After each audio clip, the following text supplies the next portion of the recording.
5 astuces pour bien réussir les scones au cheddar de José Di Stasio. La première astuce, c'est de mélanger 3/4 de tasse de lait avec 1 cuillère de moutarde. Pour le lait, plus il y est gras, mieux c'est, c'est-à-dire que la texture va s'en ressentir.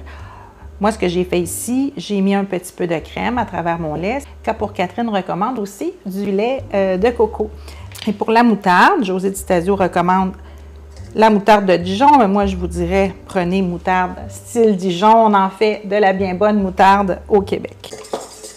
La deuxième astuce, c'est de réunir dans un bol la farine avec du poivre noir moulu, fraîchement moulu, du sucre et 2 tasses de farine. Vous voyez ici, j'ai de la farine à pâtisserie qui inclut déjà poudre à pâte et sel. Et c'est préférable, quand on fait des scones, de prendre la farine à pâtisserie parce qu'elle est plus légère, elle a moins de gluten et elle permet vraiment qu'on ait quelque chose de plus moelleux. Cette farine aura l'avantage de nous donner des scones plus friables et c'est ce qu'on veut. La troisième astuce, c'est le beurre. Ça nous prend un beurre non salé. Parce qu'en pâtisserie, le beurre non salé nous permet vraiment de contrôler la quantité de sel. Au Québec, on en fait du bon beurre. J'ai pris un beau beurre de culture de la laiterie Chagnon. Le beurre doit être très froid. J'ai besoin d'une demi-tasse de beurre. Maintenant, on dépose notre beurre dans la farine et on doit faire un peu comme dans la pâte à tarte. On doit presser le beurre froid dans notre farine. Et à la cuisson, ces petites boules ou pastilles de beurre vont éclater dans le scone et c'est ça qui va être si délicieux. Alors la quatrième astuce est liée au pétrissage et au façonnement de notre scone.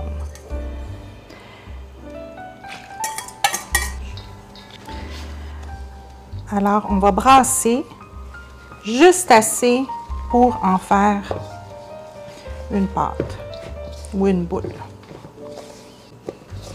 Vous voyez, c'est juste assez. Maintenant, on va pétrir et on va façonner. Il ne faut pas trop pétrir. On peut faire 1 fois, 2 fois la pâte sur elle-même.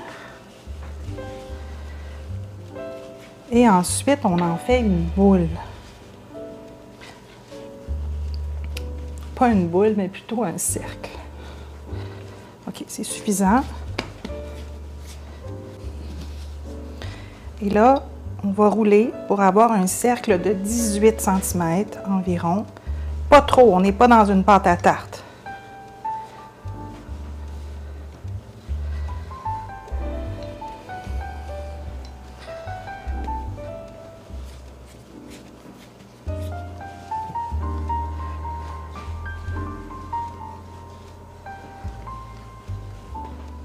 C'est à peu près ça, 20 cm. Ensuite, on doit couper en 8 morceaux.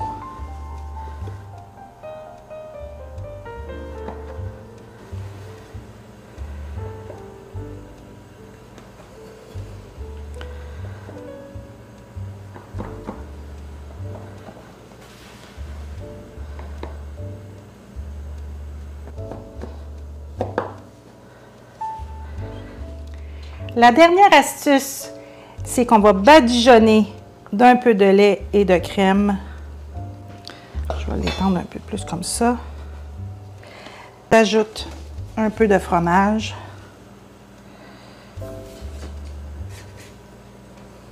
Ça s'en va au four à 400, 18 à 20 minutes, jusqu'à ce temps que les scones soient dorés. Vous laissez reposer avant d'y goûter, ça fait toute la différence. Ça va être difficile, je vous le dis. Et c'est vraiment bon. Ça sent le fromage. Non, mais écoute. On les laisse plus dorés un petit peu? On pourrait les laisser juste 1 minute. J'ai fait ressortir le meilleur de ce livre de cuisine dans un article. Vous désirez l'obtenir? Écrivez article dans les commentaires et je vous joins le lien. Alors abonnez-vous à Cuisine avec tes livres, la chaîne qui vous fait découvrir de nouveaux livres et qui vous accompagne à réaliser des recettes.